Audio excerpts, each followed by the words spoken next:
예수께서 다시 속으로 비통히 여기시며 무덤에 가시니 무덤이 굴이라 돌로 막았거늘 예수께서 이르시되 돌을 옮겨 놓으라 하시니 그 죽은 자의 누이 마르다가 이르되 주여 죽은 지가 나흘이 되었음에 벌써 냄새가 나나이다. 예수께서 이르시되 내 말이 내가 믿으면 하나님의 영광을 보리라 하지 아니하였느냐 하시니 돌을 옮겨 놓으니 예수께서 눈을 들어 우러러 보시고 이르시되 아버지여 내 말을 들으신 것을 감사하나이다. 항상 내 말을 들으시는 줄을 내가 알았나이다. 그러나 이 말씀을 하옵는 것은 둘러선 무리를 위함이니 곧 하나님께서 나를 보내신 것을 그들로 믿게 하려 함이니라.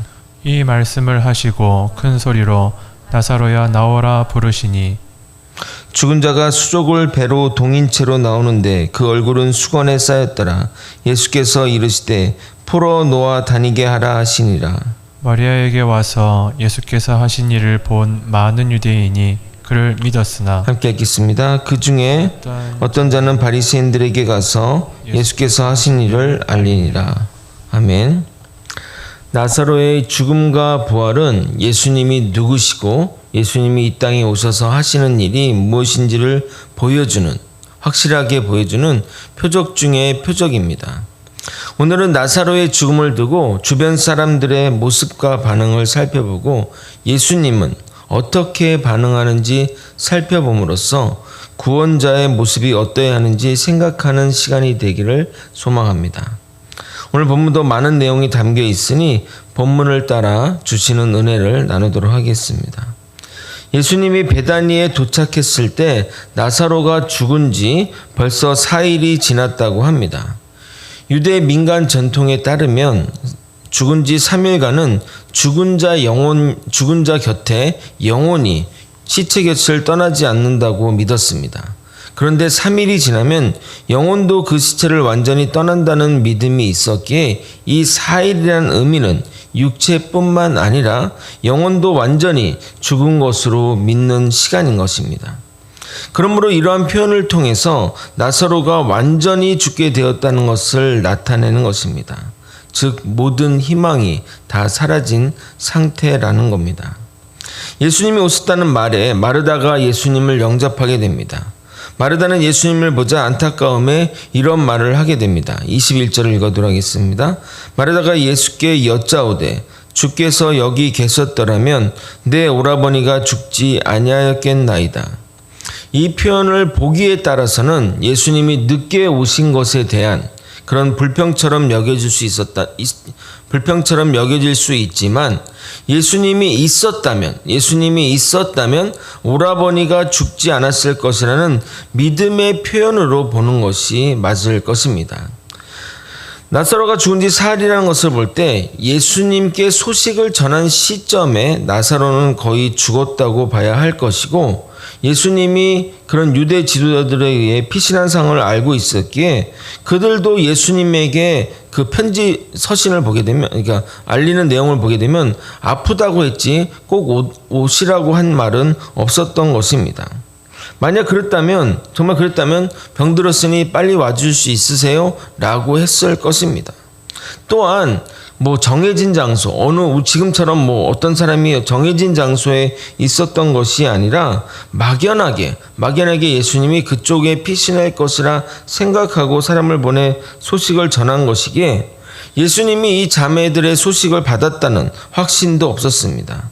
그러면 22절을 제가 읽어드리도록 하겠습니다. 그러나 나는 이제라도 주께서 무엇이든지 하나님께 구하시는 것을 하나님이 주실 줄을 아나이다. 그러니까 21절과 이 본문을 연결해서 읽으면 비록 오라버니는 죽었지만 예수님이 하나님께 구하시면 오라비가 살아날 것을 믿는다고 해석이 됩니다.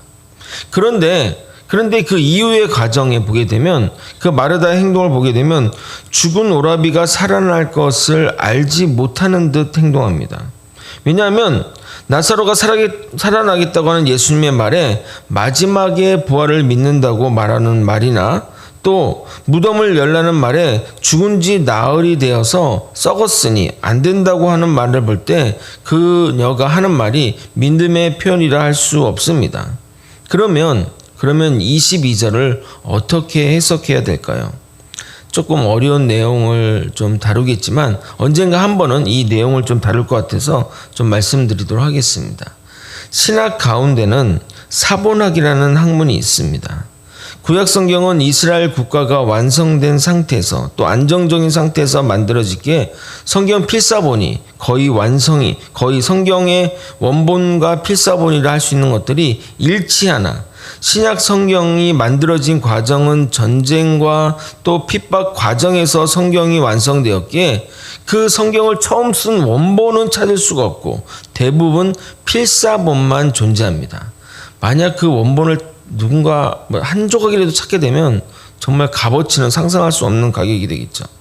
이 필사본은 말 그대로 그 원본을 가지고 손으로 받아 적은 것이기에 여러분 오류가 있을까요? 없을까요? 당연히 존재합니다. 여기에 100명의 사람이 있는데 제가 이 말을 지금 전하면서 이것을 받아 적으라 했을 때 100명이 다 똑같이 쓸까요? 그렇지 않습니다. 당연히 오류가 발생하게 됩니다. 그래서 사본학이라는 그 학문은 뭐냐면 원본은 없고 이 사본만 여러 가지 있는 상태에서 무엇이 원본과 가장 일치하는가를 연구하는 학문입니다. 근데 이 신약 성경만 하더라도 수천 개의 사본 가운데 수천 개의 사본이 있다는 겁니다. 그런데 22절에 그러나로 해석된 헬라어 알라가 없는 것이 있습니다. 이 알라가 없다게 되면 해석이 이렇게 달라지게 됩니다. 이 접속사 하나 가지고 해석이 이렇게 달라지게 됩니다. 제가 한번 그걸 없는 걸로 해석을 해보게 되면 예수님께서 무엇이든지 하나님께 구하는 것은 하나님이 주시기에 나사로가 죽기 전에 예수님이 오셨다면 나사로가 죽지 않았을 것이다 라고 해석이 되게 됩니다. 이게 좀 더 나은 해석 같지 않습니까? 어느 것이 원본에 가까운지는 모르지만 학자들의 연구를 통해 이렇게 원본을 찾아가는 것입니다. 우리도 이 한글이 그 전에는 개역 한글판이었잖아요. 그리고 지금 우리가 보는 본은 개역 개정판 5번째 버전 아닙니까? 성경이 조금씩 그것들을 사본을 찾아가면서 원본에 가까운 것들을 하고 그것을 이제 번역을 하는 겁니다. 나중에 되면 이것도 어떻게 또 번역이 될지는 모르는 건데 이 한글 성경이 처음 나온 이후로 계속해서 성경이 조금씩 학문이 발전함에 따라서 그것들이 발전해 왔다는 것입니다. 이어지는 본문은 마르다와 예수님과의 짧은 대화입니다. 예수님이 마르다에게 오빠가 살아날 것을 이야기하자 예수님으로부터 죽음과 부활의 이야기를 들었던 마르다는 마지막 날에 부활할 것을 믿는다고 말합니다. 예수님은 나사로가 지금 살아날 것을 이야기했지만 마르다의 이해는 죽음 이후에 마지막 날이 도래했을 때 부활로 이해했습니다. 이것을 마르다의 불신앙으로 보는 것은 좀 무리가 따릅니다. 경험하지 못하는 것에 대해서는 자신이 아는 것만 말하게 됩니다. 어떻게 경험하지 못한 것을 안다고 말할 수 있겠습니까? 예수님의 이적은 누구도 상상하지 못한 그때 상상하지 못한 방법으로 이뤄내십니다. 이에 예수님이 정말 유명한 말씀, 정말 어디 이렇게 항상 이렇게 캘리그라피 같은 것처럼 이렇게 쓰여 있는 정말 유명한 성경 구절을 선포하게 됩니다. 25절, 26절은 우리가 함께 같이 한번 읽어보도록 하겠습니다. 함께 읽겠습니다. 시작. 예수께서 이르시되 나는 부활이요 생명이니 나를 믿는 자는 죽어도 살겠고 무릇 살아서 나를 믿는 자는 영원히 죽지 아니하리니 이것을 내가 믿느냐. 예수님의 이 선포에는 여러 가지 내용이 담겨 있습니다. 첫 번째는 예수님 본인 당신이 부활하실 것을 말씀하시는 것이고 그를 믿는 자는 죽어도 부활할 것을 말하며 지금 우리가 예수님을 믿으면 우리의 생명 또한 주님의 주권 아래 속한다는 겁니다. 우리가 영원히 사는 것에 대한 어떤 막연한 또 그냥 어떻게 영원히 살지 이런 것들에 대한 그런 오해들이 있습니다. 영생은 육체적 생명이 영원히 살아나는 것을 의미하는 것이 아니라 우리의 영혼이 하나님과 영원히 함께 살아가는 것을 의미합니다. 반대로 죄를 지어가는 이 지옥은 하나님과 함께 살지 않는 것을 의미합니다. 육체적인 죽음은 범죄한 이유로 하나님이 정해놓으신 불변의 법칙입니다. 죄값으로 인해 육체는 죽음을 당해야 하고 이후 심판대를 거쳐 하나님께 함께할 운명과 함께하지 못할 운명으로 나뉘게 되는 겁니다. 히브리서 9장 27절입니다. 한 번 죽는 것은 사람에게 정해진 것이요 그 후에는 심판이 있으리니. 예수님은 마르다 자매의 집으로 가시지 않으시고 나사로의 무덤으로 발길을 돌리시고자 그 헤어진 자리에 그대로 계셨습니다.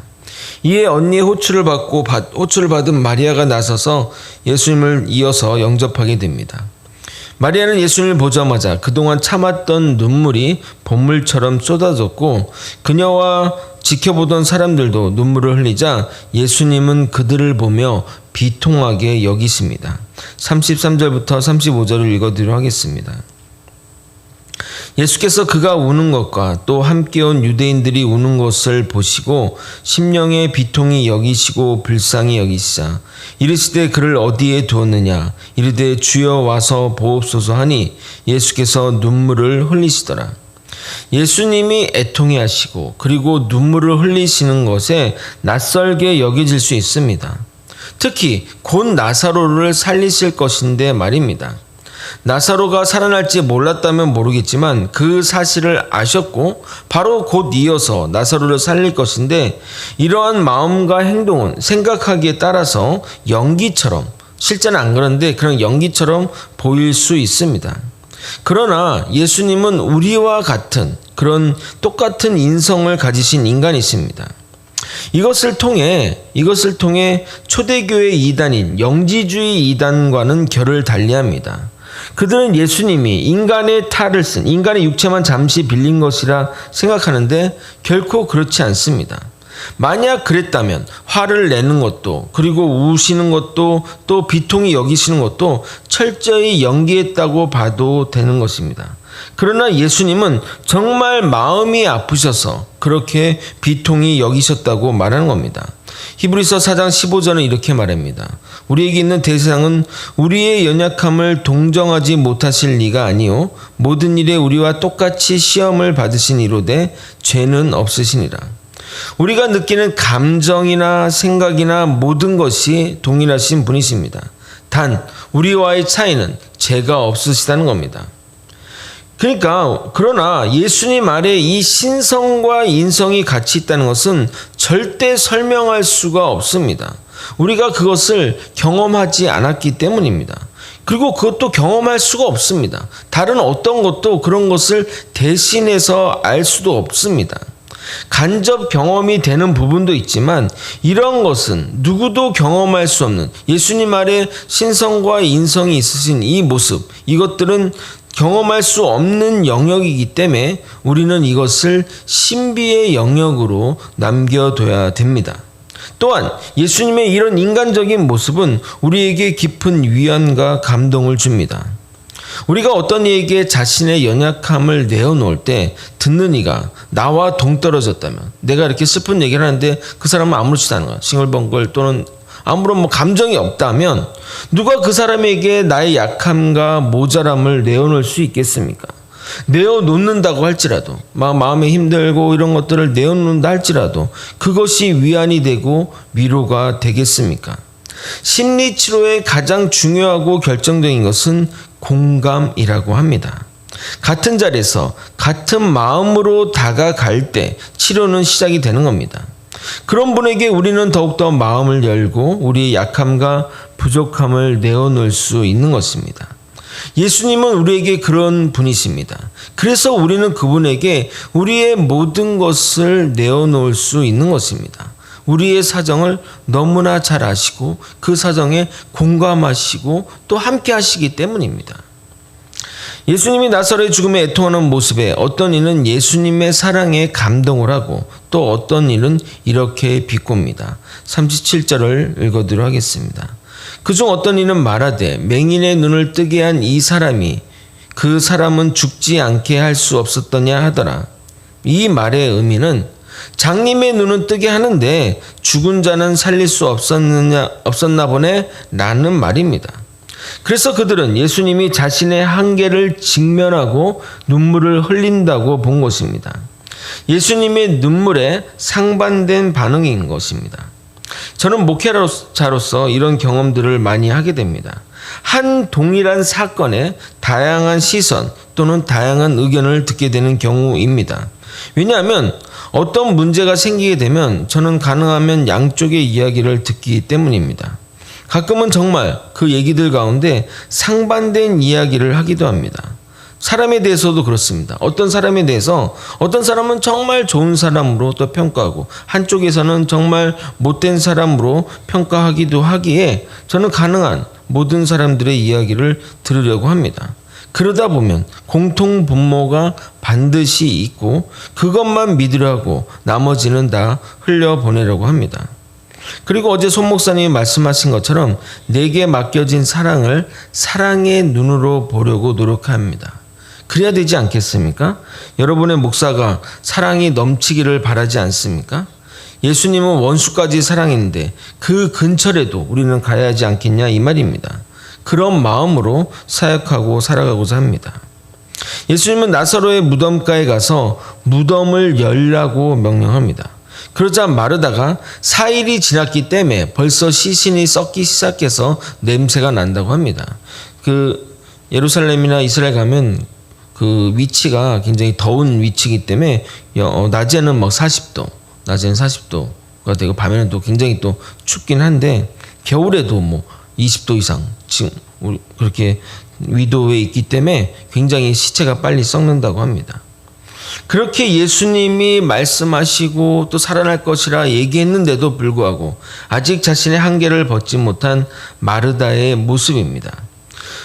무덤을 가로막는 이 돌이 상징하는 바가 매우 큽니다. 삶과 죽음의 경계가 이 돌 안에 있고 희망과 절망의 경계가 이 돌로 있고 믿음과 불신의 경계가 이 돌로 막혀 있는 겁니다. 믿음으로 그 돌을 치우면 죽음에서 생명이 시작이 되고 절망에서 희망으로 바뀌게 되는 겁니다. 여러분, 언제 나사로가 살아났을까요? 예수님이 그 자리에 오셨을 때, 예수님이 하나님께 기도했을 때, 아니면 예수님이 나사로 보고 나오라고 부르셨을 때 일어났다고 생각하십니까? 아닙니다. 저는 이 불신의 돌이 치워졌을 때 나사로가 살게 된 것이라 생각합니다. 주님은 우리에게 이것을 요구합니다. 예수님은 나사로가 살아있으니 돌을 치우라고 하지 않습니다. 또는 나사로가 살려달라고 돌을 두드려서 돌을 치우는 것도 아닙니다. 우리가 이 불신의 돌, 우리가 이 막고 있는 우리의 어떤 선입견과 편견과 우리의 불신앙이 막고 있는 이 돌을 치울 때 그때 역사가 시작되는 겁니다. 절대 돌을 치우기 전까지는 아무 일도 일어나지 않을 것입니다. 그 돌을 치우지 않았다면 나사로가 결코 살아나지 않았다는 겁니다. 그래서 돌을 옮겨 놓으니 주님이 하나님께 이렇게 기도한 것입니다. 돌을 옮겨 놓으니 예수께서 눈을 들어 우러러보시고 이르시되 아버지여 내 말을 들으신 것을 감사하나이다. 그리고 기독교 역사상 정말 위대한 일을 예수님이 행하십니다. 나사로야 나오라 하시자 죽은 나사로가 배로 동인채 나왔고 주님은 그것을 풀어놓아 나사로가 돌아다니게 하라 하십니다. 약간 괴기스러운 모습이겠지만 그 자리에 있던 모든 이들은 그 일로 인해 예수님을 하나님이 보내신 메시아임을 믿게 되었습니다. 이제 공은 바리새인들에게 넘어가게 됩니다. 내일 그 말씀을 나누도록 하겠습니다. 말씀을 정리하겠습니다. 예수님이 나사로를 살리시는 이 기적은 완전히 희망이 꺼진 시점에서 시작합니다. 그가 죽은 지 4일이 지났다는 것은 더운 이스라엘 날씨에 시체가 썩기 시작했고 영혼마저 떠났기에 희망이 전혀 없는 곳에서 시작했습니다. 예수님은 나사로를 살리시겠다고 말했으나 마르다는 무지로 인해 주님의 말을 이해하지 못했습니다. 예수님에 대한 지식이 그녀 안에 진리가 되지 못했고 결국 그것은 불신의 영역으로 나아가게 된 것입니다.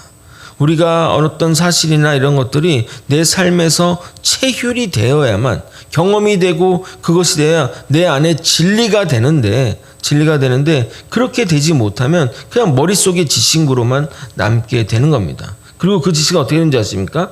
불신의 영역으로 가게 되는 겁니다. 여러분이 깨달은 말씀이 여러분 속에서 경험이 돼야 돼요. 삶에서 이제 살아내는 거죠. 어제 소 목사님 얘기도 그런 얘기 아닙니까? 우리가 경험했던 내용들을 삶에서 경험을 통해서 내 안에 진리가 되면, 여러분 내가 경험하게 되면 그게 내 안에 진리가 되는 거잖아요. 누가 얘기해도 그것은 그거라고 얘기를 하지 않겠습니까? 예수님 살아계십니다. 여러분 증거하는 이유가 뭐예요? 경험했기 때문에 그런 거 아닙니까? 제가 아무리 좋은 멋있는 말씀을 해서 여러분이 그냥 그런가? 이렇게 이해된 거 아니지 않습니까? 경험이 됐기 때문에 여러분의 진리가 됐고 그 진리가 믿음의 영역으로 가는 겁니다. 근데 이것이 경험이 안 되고 그냥 지식으로만 남아있으면 그것은 결국 경험되지 않은 거기 때문에 결국 불신의 영역으로 갈 수밖에 없다는 겁니다. 예수님은 단순히 문제 해결만 하시는 분이 아닙니다. 그들의 마음을 위로하고 그들과 같은 시선에서 그들의 눈으로 그들의 아픔을 동일시하며 만져주시는 분이십니다. 그러기에 우리는 우리의 모든 것을 주님께 내어놓을 수 있는 겁니다. 그래서 주님의 회복은 전인격적인 회복인 것입니다. 어떤 이들은 문제가 해결되지 않는다 할지라도 주님이 이 자신의 마음을 만져주시는 것을 통해 회복을 경험하기도 하는 것입니다. 주님은 우리에게 그렇게 다가오셨습니다. 마지막으로 우리가 맡고 있는 이 무지의 돌을, 불신의 돌을 걷어내야 합니다. 그래야 죽음이 생명이 되고 절망이 희망이 되고 현실이 기적이 되는 겁니다. 우리를 맡고 있는 우리의 돌덩이를 걷어내십시오. 그럴 때 우리를 통해 놀라운 기적이 시작될 것입니다. 여러분, 주님께 나아가는데 여러분을 맡고 있는 돌덩어리가 무엇입니까? 그 돌덩어리를 제거하고 온전히 주님께 나아가는 저와 여러분이 되시길 예수님의 이름으로 소망합니다. 기도하겠습니다. 하나님 아버지, 주님께 나아가기 위해 막혀있던 이 담을, 이 돌덩어리를 아버지 걷어낼 수 있도록 이끌어 주시옵소서.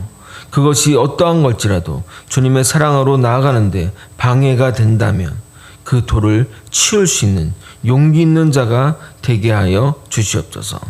우리 앞에 막혀있는 이 담을 부수고 주님께 나아가는 우리 모두가 되게 하여 주시옵소서. 사랑이 많으신 예수 그리스도 이름으로 기도드리옵나이다. 아멘. 주기도문으로 예배를 마치겠습니다.